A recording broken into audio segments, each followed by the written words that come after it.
Mensen, we gaan zo dadelijk beginnen met het eerste onderdeel van deze dag. Working Equitation met Bodien Grijpstra en Karin van der Sluis-Smits. Bodien is Nederlands kampioene Working Equitation.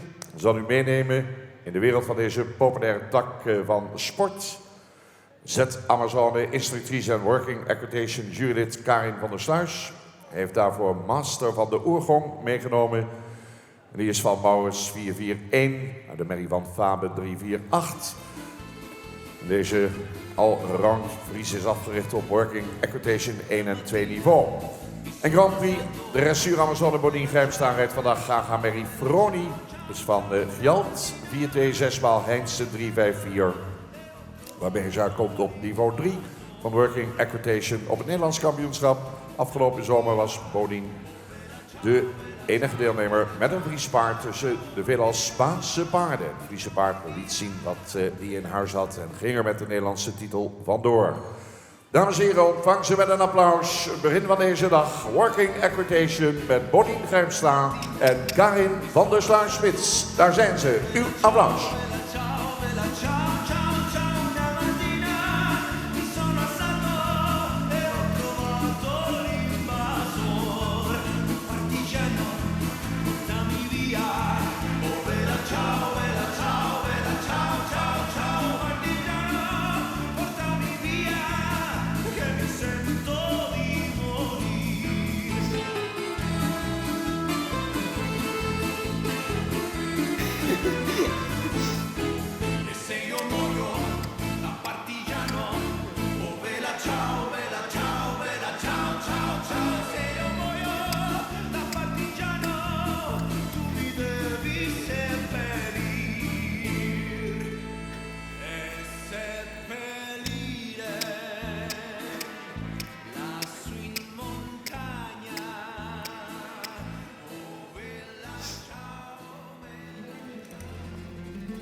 Goedemorgen allemaal.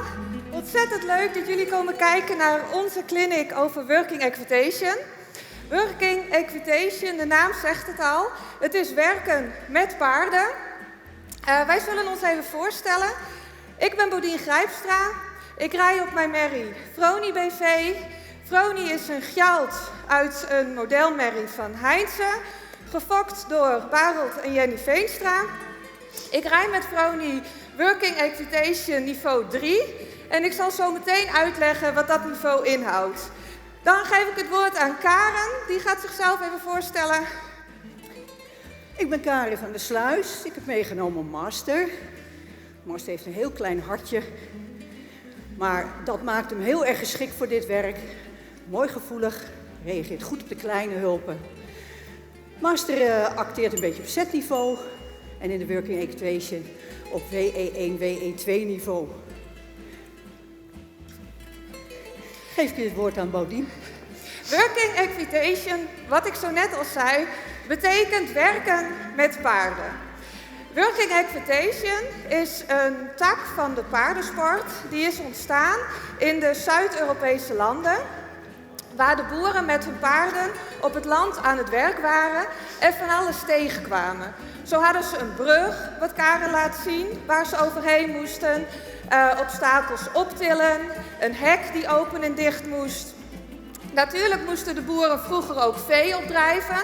Vee drijf je op in een roundpen, zoals je hier ziet.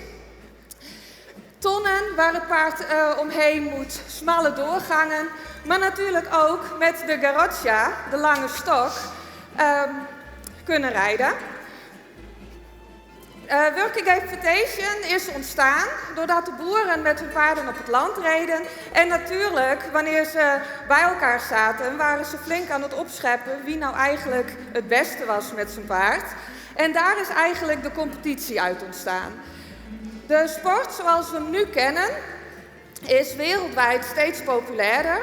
Ook in Nederland zien we het steeds meer opkomen. De Working Equitation bestaat uit verschillende onderdelen. Het eerste onderdeel is altijd de dressuurproef. De dressuurproef kun je vergelijken met de dressuurproef zoals we die kennen van de KNHS. We hebben 5 verschillende niveaus. Het eerste niveau is de introductieklasse, niveau 0 wordt het ook wel genoemd. Daarbij is de dressuurproef ongeveer gelijk aan B-niveau. Bij het tweede niveau wordt het ongeveer L. En zo loopt het steeds op. Dus als eerste rij je de dressuurproef. Daarna komt de stijltrail en dat is wat u hier ziet staan. Bij de stijltrail heb je verschillende obstakels die je met je paard zo netjes mogelijk probeert te rijden. En met zo netjes mogelijk bedoel ik dat je je paard dressuurmatig zo goed mogelijk voor elkaar hebt. Als derde onderdeel, en dat komt pas op een hoger niveau, krijg je de speed trail. Bij de speed trail zie je ongeveer dezelfde hindernissen staan als nu en dan gaat het om snelheid. Sommige wedstrijden schrijven ook nog het runderonderdeel voor. Dan moet je met je paard een koe uit de kudde halen. Maar dat onderdeel is niet verplicht en wordt lang niet op alle wedstrijden uitgeschreven. Er zijn 4 niveaus. Karen gaat zo meteen niveau 0 en niveau 1 laten zien.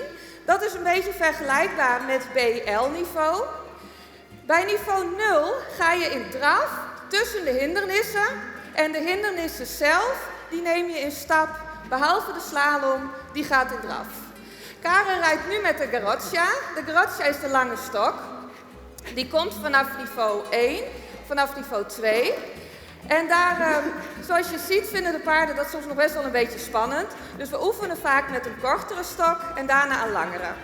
Karen rijdt in galop naar de hindernissen toe. In niveau 1 mag je de overgang naar de stap nog maken via de draf. Vanaf niveau 2 ga je in 1 keer naar de stap en maak je dus eenvoudige wissels. De niveaus lopen op qua moeilijkheid. Vanaf niveau 3 rij je ook vliegende galopwissels en pirouettes. En niveau 4, het hoogste niveau, wordt volledig met 1 hand gereden. Dus de changementen, de pirouettes, alle obstakels rijden met 1 hand. Dus dat betekent dat je paard ontzettend goed aan de zithulpen moet staan, omdat je eigenlijk met 1 hand maar heel weinig met de teugels kunt. Wat Karen nu laat zien is het touwhek. Sommige wedstrijden hebben een touwhek en sommige hebben een vasthek. En het is de bedoeling dat je met je paard er doorheen gaat. Karen gaat het demonstreren. Er zit een vaste volgorde in. De neus van het paard moet een bepaalde kant op wijzen.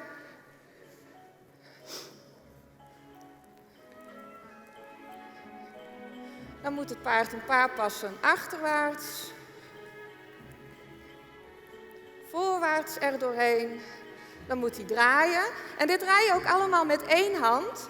Dus het is heel belangrijk dat het paard goed op de zithulpen reageert. En wanneer je er netjes weer uitkomt, want dat is heel belangrijk, dat je netjes rijdt, paardvriendelijk, dat je je paard goed voor elkaar hebt, dan rij je weer weg en ga je naar het volgende onderdeel.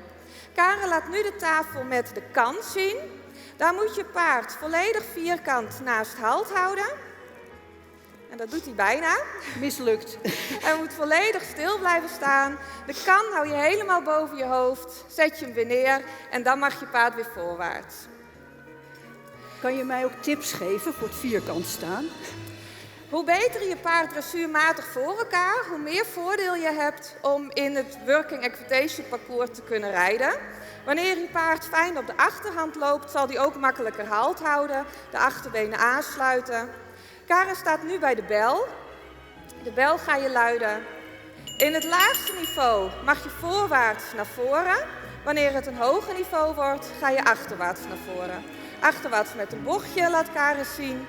Soms doe je ook achterwaarts een achtje rijden. Dus uw paard moet voorwaarts, zijwaarts, achterwaarts, alles doen op hele kleine hulpen. Dan ga ik een stukje laten zien van niveau 2, niveau 3. Dus dat betekent dat we in galop op de hindernissen afkomen.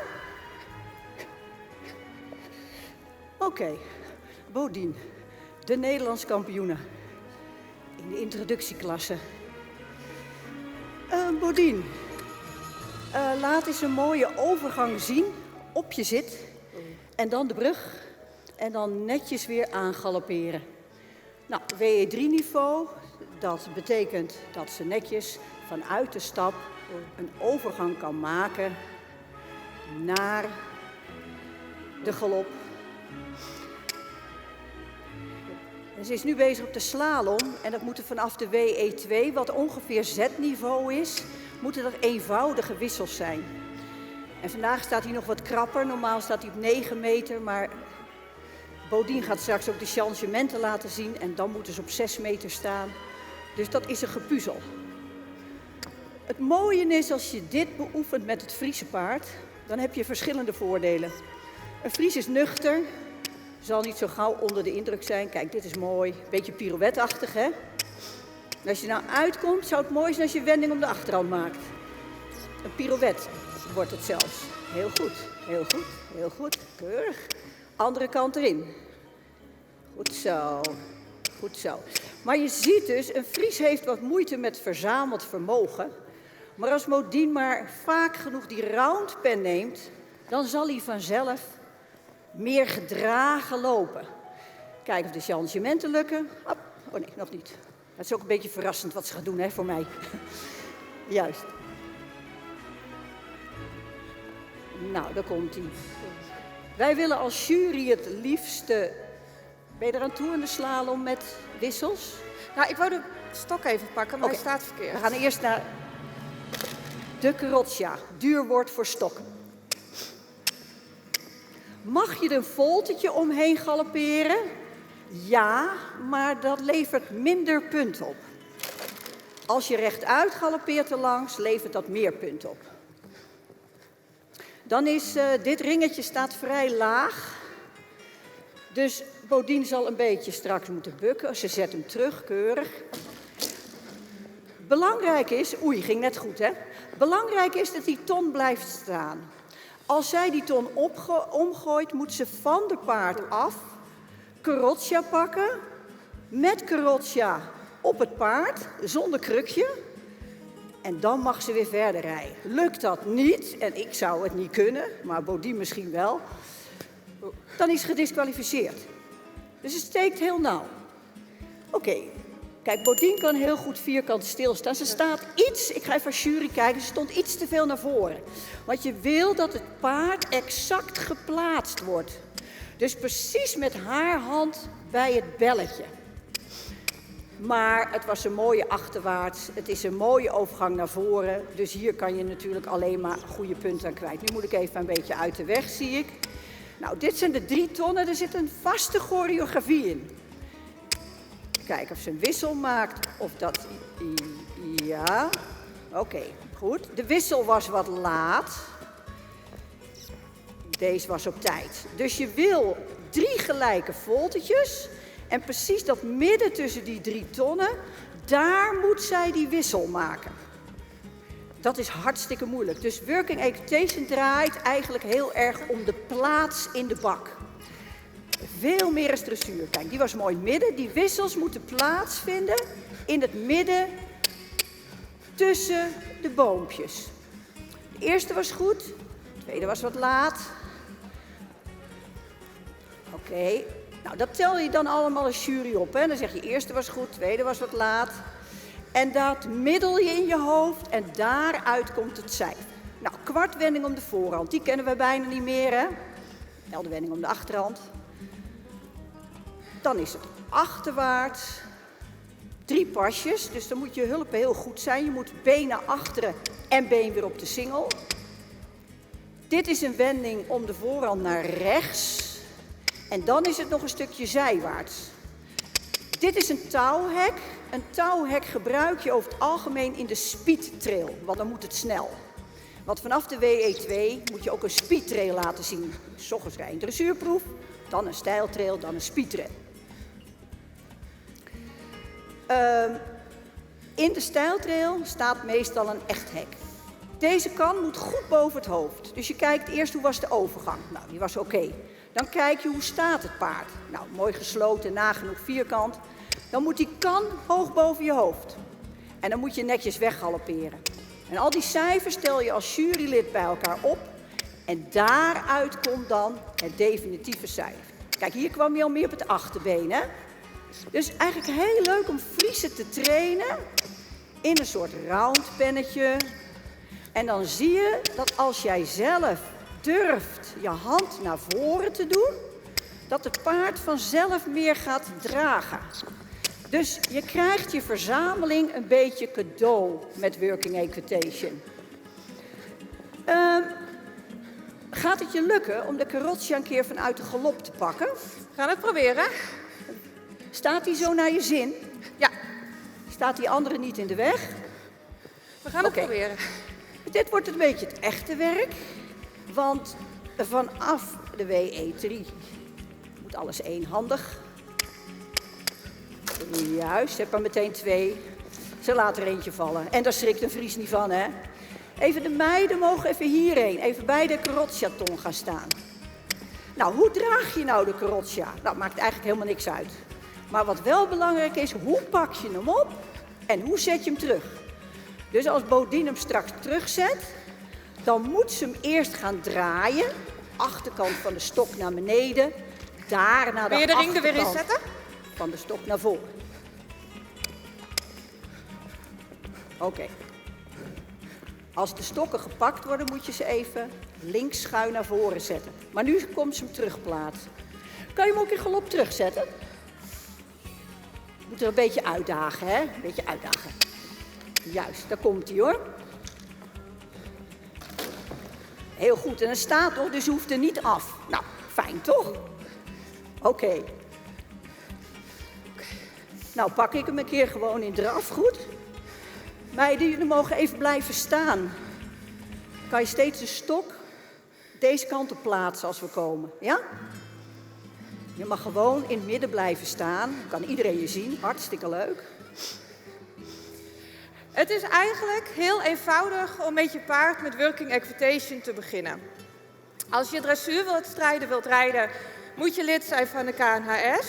Voor de working equitation, voor de introductieklasse, kun je je voor elke wedstrijd inschrijven die je gewoon wilt rijden. Je hoeft niet lid te zijn, dus het is heel laagdrempelig. Eigenlijk heeft iedereen thuis materialen om de working equitation mee te rijden. We hebben hier mooie materialen staan, maar met een paar emmers, met een kleedje op de grond, met een paar balkjes, met een halve boomstam. Eigenlijk kun je alles gebruiken om hindernissen mee te maken. Je begint natuurlijk kleine stapjes. Hier heeft Karen de carrozza. Dat gaat hartstikke mooi. En je ziet dat Karen de stok goed beweegt. Paarden moeten er heel erg aan wennen dat zo'n stok naast je beweegt. Dus we beginnen vaak met een korte stok en die stok die wordt steeds wat langer.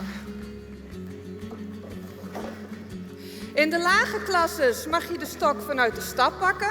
In de hogere klasses gaat het vanuit de galop. En in de allerhoogste klasse doe je alles vanuit de galop. Met 1 hand. De speedtrail gaat op snelheid. Als je dan een fout maakt in het parcours, dan krijg je er strafseconden bij op. De dressuur, de styletail en de speedtrail, die tellen allemaal even zwaar mee in het eindklassement.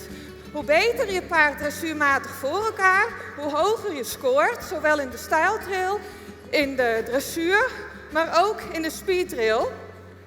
Want hoe beter je paard aan de hulpen staat, hoe sneller je kunt draaien, hoe korter je wendingen. Dus dressuur is eigenlijk de basis van het hele working equitation. Working equitation vinden wij ontzettend leuk om te doen met je paard. Het is afwisselend. Je bent dressuurmatig bezig, maar het is weer even wat anders. Als je je paard laat wennen aan een brug, aan een roundpen, aan een bel, aan vlaggetjes bij de tonnen, dan vinden ze het opeens ook een stuk minder spannend om een gewone dressuurproef tussen de witte hekjes te lopen. Dus wanneer je paard met working equitation wat ervaring heeft, worden ze vaak veel stoerder. Andersom werkt het natuurlijk ook. Wanneer je paard dressuurmatig ver is opgeleid, veel vertrouwen in jou als ruiter heeft, is het vaak ook een stuk gemakkelijker om bij de working equitation het parcours goed door te komen. Karen, zou jij kunnen vertellen waar een jury op let wanneer je een wedstrijd rijdt? Ja, oké. Ga maar eens naar de brug. Oké. Dus in de hogere klasse kom je in galop naar de brug. Dan wil ik eerst zien een overgang naar de stap op de zit. Dus minimaal handgebruik. Dus adem uit. Oké. Dan wil ik lengte zien op de brug. En dan wil ik zien dat ze daarna keurig weggaloppeert. En dat tel ik op. Overgang terug, kon nog iets meer op de zit. Brug was heel goed. Overgang naar voren was ook heel goed. Hè? Dus hier zou ik zeker een 8 voor kwijt kunnen. Dan zie je ook die blokjes liggen bij de brug. Het is belangrijk dat Bodien die overgang voor de brug voor die blokjes maakt. Hoe dichter bij de blokjes, hoe fijner. Maar als je dat stukje rust nodig hebt om rust te bewaren in de trail, kan je beter kiezen voor die overgang wat eerder. Dus als je de brug nog 1 keer laat zien, dan gaan we eens kijken hoe dicht bij de blokjes jij die overgang kan maken. Dus dat is echt op je zit, hè? Dus laat je zit los. Zo dan de lengte maken. Heel goed. En dan weer weggalopperen. Nou, als je je paard die brug leert, is het belangrijk dat je dat doet uit vertrouwen. Dus nooit met dwang. Want de ene keer is hij paars, en de andere keer is hij geel, en de andere keer is hij roze. Dus zonder dwang. Kan jij een keertje de traversbalk laten zien, Bodien? De traversbalk, die benader je. Ja, is goed. Nou, belangrijk is de plaats. Dus Bodien, als je hem iets meer naar voren plaatst, zodat je de balk achter je hak ziet, dan ligt de balk precies onder zijn buik. Die balk die mag je niet aanraken als de jury het ziet, hè? De jury ziet het misschien niet. Maar belangrijk is de plaats. Je moet die balk een beetje achter je hak zien.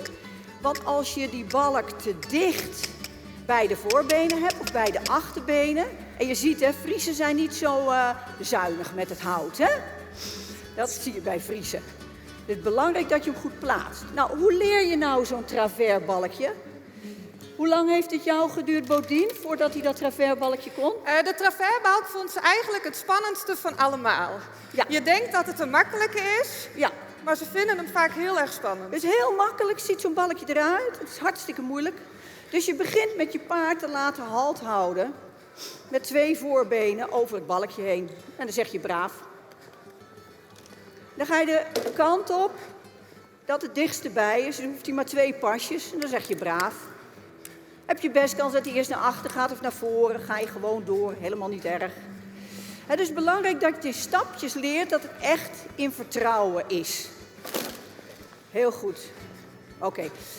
Keurig, Bodien. Nou, dat is ook belangrijk als je de Carrozza pakt, dat dat paard vertrouwen heeft, hè?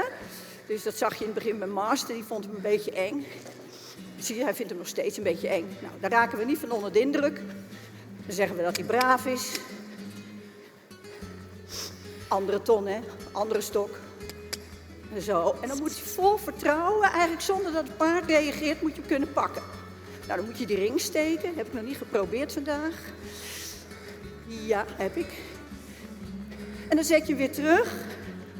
En dan moet ook vol vertrouwen, zonder dat het paard erop reageert.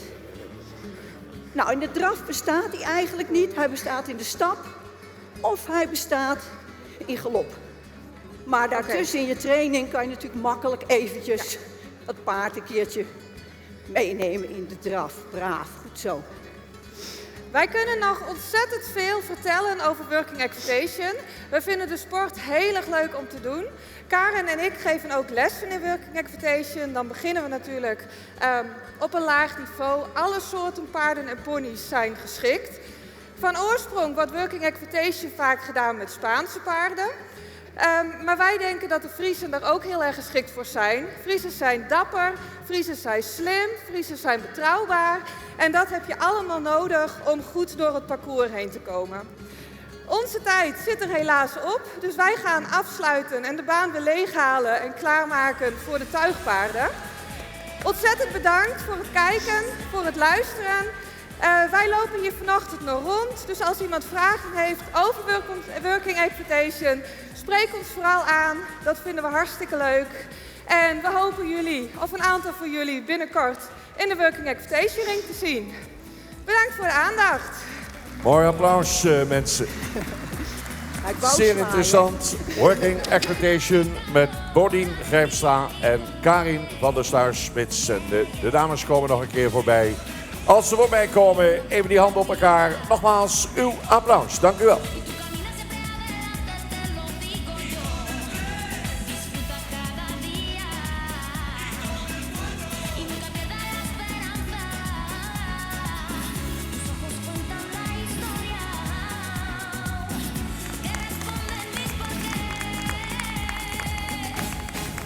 Kampioene van Nederland, Bodien Grijpstra met Vroni van Gjeld Heinze.